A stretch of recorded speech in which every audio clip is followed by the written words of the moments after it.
Hello there. Have you noticed the glow up trend everywhere? But what if I told you there is actual science that can boost your glow up game? There are fun techniques that might be extremely helpful. Over the next several minutes, we're diving into research-backed methods that could not just change your appearance but also how you deeply feel. And stick around because arguably the most interesting method is gonna be at the end of the video. Now before we dive into these techniques, it's essential to understand what I mean by glow up. We've all witnessed incredible transformations in nature, from the metamorphosis of a caterpillar to a vibrant butterfly to the breathtaking growth of a tiny seed into a towering tree. But what about our own potential for transformation? Glow up is a significant change, usually in physical appearance, that is perceived as an improvement. But in my opinion, it isn't just about physical side. It encompasses mental and emotional growth as well. It's about becoming the best version of yourself, both inside and out. We're gonna discuss evidence-backed things that can lead to changes which many people consider positive. Let's start with the first one, skincare. Now I know what you might be thinking. Another glow up video with the same old advice. But wait, even in these well-trodden topics, there are layers of fascinating findings and little-known facts that most have missed. This isn't a typical drink water, sleep well stuff. Did you know our skin hosts millions of microorganisms? Think of it as a bustling city with its own infrastructure. It is constantly exposed to various factors which impact this balance, potentially leading to some conditions. But setting up your skincare routine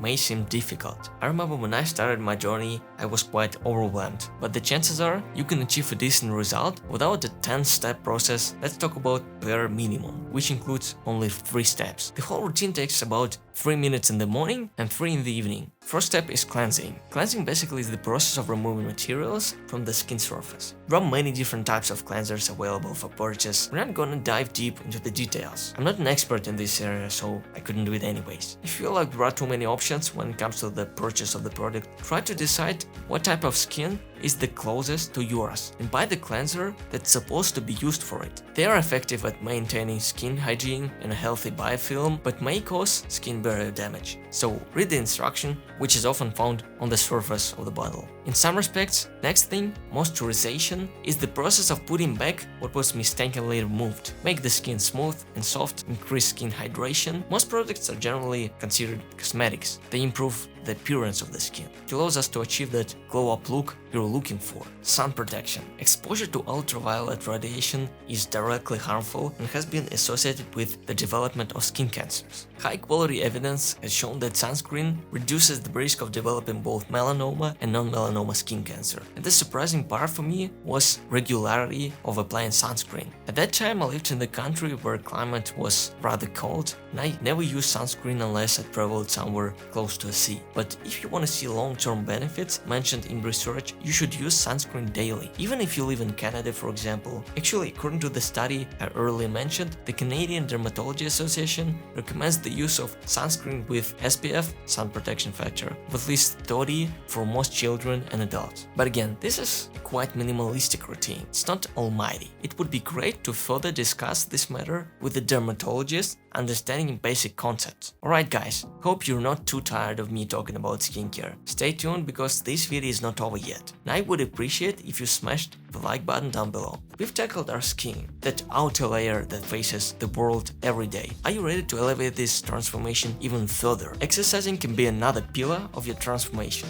If you already do this, good for you. Enjoy the part about the potential benefits of such an activity. But first, let's discuss a few common misconceptions that I once believed were correct. Exercising is the best way to lose weight. Is it true? Not really. Caloric restriction is more likely to result in clinically significant weight loss compared to aerobic exercise training alone. You don't even need to exercise if your goal is to lose weight. Of course, there are other important benefits of physical activity, but when it comes to weight loss specifically, it's not a must. Second myth is similar to the first one but a bit more specific. Cardio alone is a great way to significantly lose weight. It is indeed possible to lose weight this way without caloric restriction, but it requires a high volume, and for the general population, it may not be practical or sustainable. So bottom line, if you're thinking about losing weight, you don't need to go to extremes and overdo it with workouts. Now to the part about positive sides of exercising. 3 most consistent cognitive or behavioral effects of a single bout of exercise are improved executive functions, enhanced mood states, and decreased stress levels. Sounds great. This is exactly what I love about it. Of course, love that I'm building muscle and becoming stronger, that's awesome, but I also feel so much better. It's one of the best experiences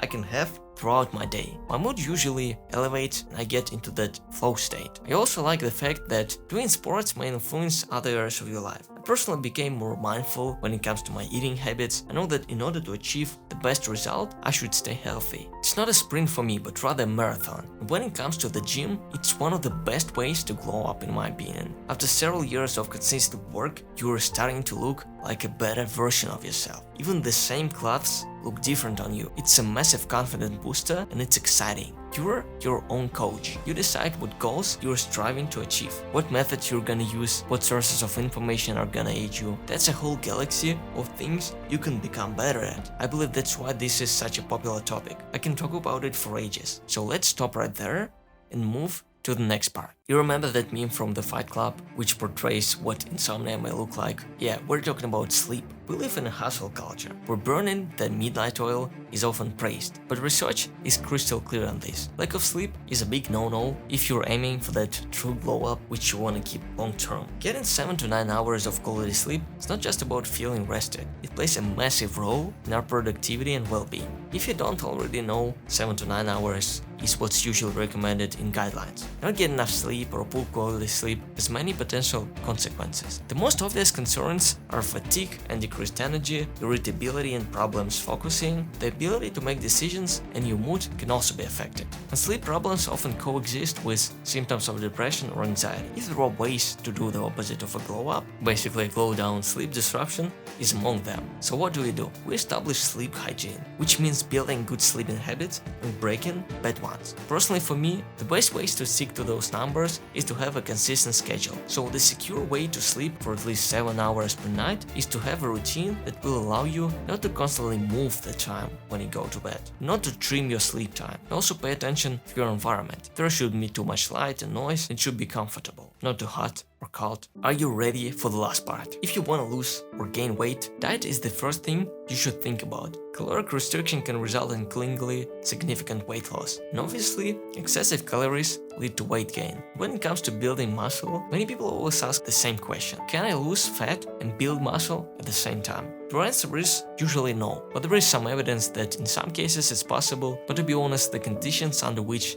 they did it are rather extreme, like 40% calorie reduction compared with requirements. At the beginning of the video I promised a very interesting technique. It's finally time to talk about it. Nutrition is a bit controversial topic. You can't say that there is only one way to do it right. There probably won't be. But how do you meet basic requirements without digging deep into the topic? I'm not saying you shouldn't further research it, but let's suppose you don't want to do it right now. Let me introduce to you what's sometimes called the plate method. It's easy peasy and cool at the same time. Basically, you divide a plate into 3 sections, with one section being half the plate and the other 2 sections each being a quarter of the plate. This concept is often recommended for a balanced meal where half the plate might be filled with fruit and vegetables and the 2 quarters might be dedicated to protein and grains respectively. When it comes to fruit and veggies, you can use cabbage, bell pepper, banana, apple, mango, carrot, many more. My personal favorites are cucumber, tomato, mango, apple and carrot. I can always find them in my fridge. Now protein. Meat, poultry, tofu, tempeh, seafood, legumes. I'm not a vegan, so I usually use beef, chicken, breast or fish. And last section,